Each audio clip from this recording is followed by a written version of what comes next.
Bom dia, boa tarde ou boa noite, aluninhos. Tudo bem com vocês? Hoje nós iremos falar sobre o nosso terceiro assunto de astronomia, que são as galáxias, beleza? E, gente, eu não vou falar da Via Láctea em muito detalhe hoje, tá bom? Eu quero fazer uma aulinha separada para a Via Láctea e aproveitar e falar um pouco de Andrômeda também junto, tá bom? Então hoje a gente vai fazer uma visão geral sobre as galáxias, beleza? Então, bora lá. Introdução. Deixa eu pegar aqui a caneta, ó, o laser. Bora lá. As galáxias são grandes aglomerados de corpos celestes, principalmente estrelas, poeira cósmica e nebulosas unidos pela gravidade. Então, realmente, bem autoexplicativo. São várias, muita matéria cósmica unida pela gravidade, formando aí esses vários aglomerados, né? Que são as galáxias mesmo. Normalmente tem um buraco negro em seu centro, que é essa parte mais luminosa aqui. O da Via Láctea se chama Sagitários A, por curiosidade. Se formaram pela aglomeração da matéria entre 300 e 400 milhões de anos após o Big Bang. Né, que é daí os prótons, os elétrons. Não, o universo foi esfriando, os prótons e os elétrons foram formando os átomos foram formando matéria, a matéria foi se unindo gravitacionalmente, formando aí as primeiras galáxias. E isso aqui é importante, tá? Sabemos que, por meio da astrofísica e de todos os cálculos, Hubble e tudo mais, as galáxias estão se afastando no redshift, né? No efeito Doppler, as galáxias estão se afastando, então a luz delas está fazendo um desvio para o vermelho, um redshift. Tá? Esse é efeito Doppler, um monte de coisa de física. E a nossa galáxia, como vocês já devem saber, se chama Via Láctea, que é essa faixa aqui no céu. Tanto que ela se chama assim porque os povos antigos viam como uma faixa leitosa no céu. Então, Via Láctea. Cientistas acreditam que existam bilhões ou trilhões de galáxias no universo. Muita coisa. Já tem um monte no universo observável, mas no universo mesmo, sabe? É realmente. No universo, os números, a quantidade é coisa absurda mesmo. E agora falando sobre os tipos de galáxias. As galáxias, gente, são classificadas de acordo com seu formato, sendo geralmente em forma de disco, né? A maioria delas, vocês vão ver, nesse formato de disco mesmo. As principais galáxias espirais têm forma espiralada. Uau, sério? Sério. Com braços que saem do seu centro. E são parecidas muito com o Redemoinho.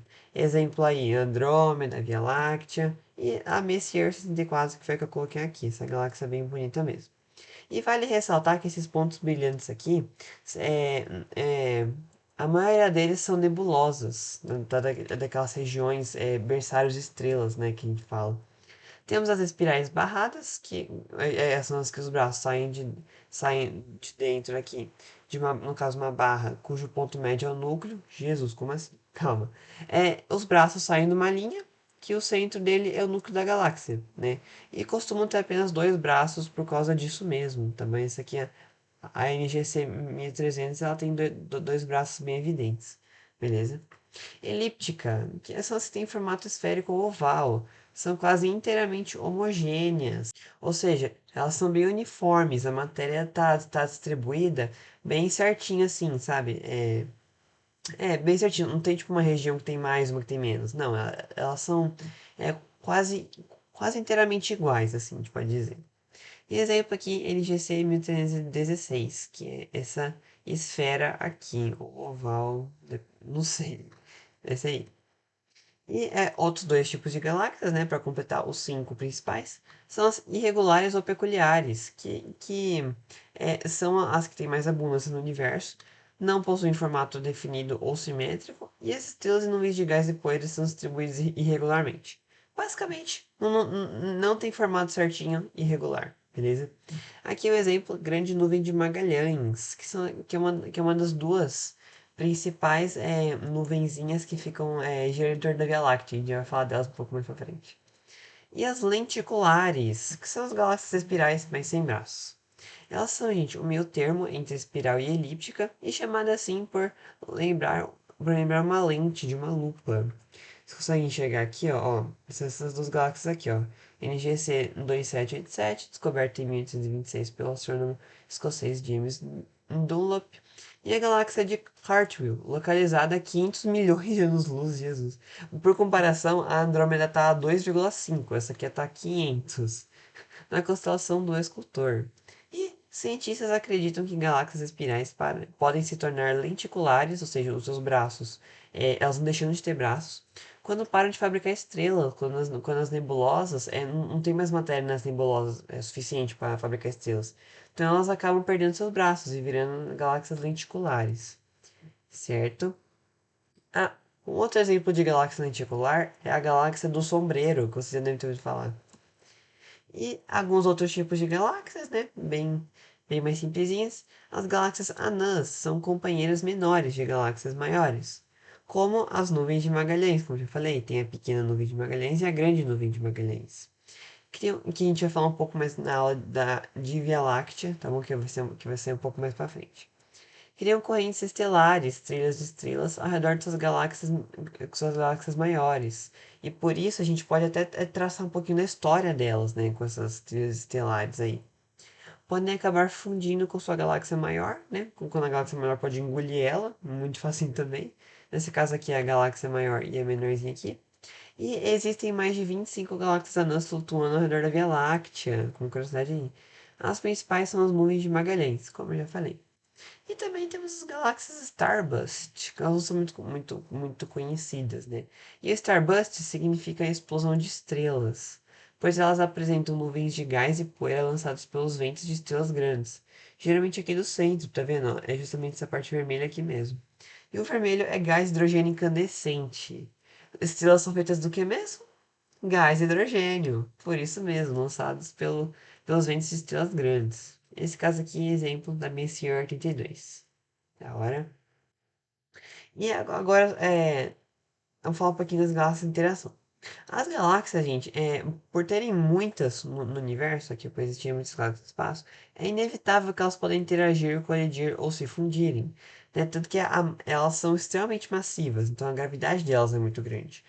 Mesmo elas estando em distâncias bem grandes, sim, mas elas ainda assim se atraem gravitacionalmente. E também apesar delas estarem se afastando.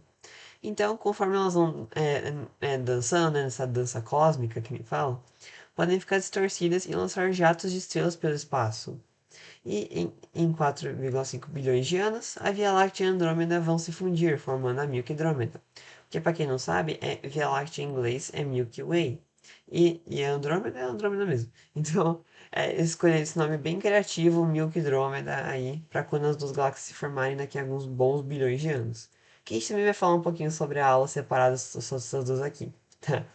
Aqui alguns exemplos bem legais que eu coloquei de galáxias de interação. NGC 4666, os camundongos, por causa do rabo aqui, né? Que parece ser um rabo das estrelas, das galáxias. A NGC 6052, que é uma galáxia irregular, né? Não é galáxia de interação, mas formada pela colisão de outras duas galáxias que estavam em interação, tá bem? E a famosa rosa espacial aí das galáxias, nossa, que negócio bonito. Interação conhecida como ARP-273, em que a galáxia maior, a UGC nos 210, que é essa aqui mesmo, que é 5 vezes maior que essa pequenininha aqui, vai incorporar a menor para formarem uma galáxia só daqui a uns bons milhões de anos. Beleza? E uma curiosidade antes da gente ir para nossa reflexão: até o século XX, a maioria da comunidade científica acreditava que a Via Láctea era o centro do universo, que todo o universo estava na Via Láctea. Mas em 1912, a astrônoma americana Henrietta Swan Leavitt descobriu uma nova forma de calcular a distância das estrelas e provou que algumas estão longe demais para fazerem parte de nossa galáxia. Opa! E em 1924, 12 anos depois, o Edwin Hubble usou o método de Leavitt para provar que Andrômeda era uma galáxia separada. E assim, muitas nebulosas foram desmascaradas como galáxias. Que muitas galáxias que eles viam, eles acreditavam que eram nebulosas, porque se você for pensar, elas são parecidas, né? E como as galáxias são muito grandes e estão muito longe, o tamanho delas acaba sendo parecido, certo? Então esse aqui é o Hubble, né, que foi a inspiração para o nome do telescópio Hubble, a galáxia de Andrômeda, a M81, e aqui um pouco da Henrietta. uma astrônoma aí super conhecida por fazer esses cálculos aqui, beleza? Então agora deixa eu guardar isso aqui. Então vamos para nossa reflexão, né? Toda a linha de astronomia agora eu quero fazer uma dessas aqui. Então bora lá. Se as galáxias estão se afastando, ficaremos sozinhos para sempre? Como assim, né? Se as galáxias estão se afastando, então se existe ou se existirá vida nessas galáxias, a gente vai poder ter contato com elas ou a gente vai estar isolado delas?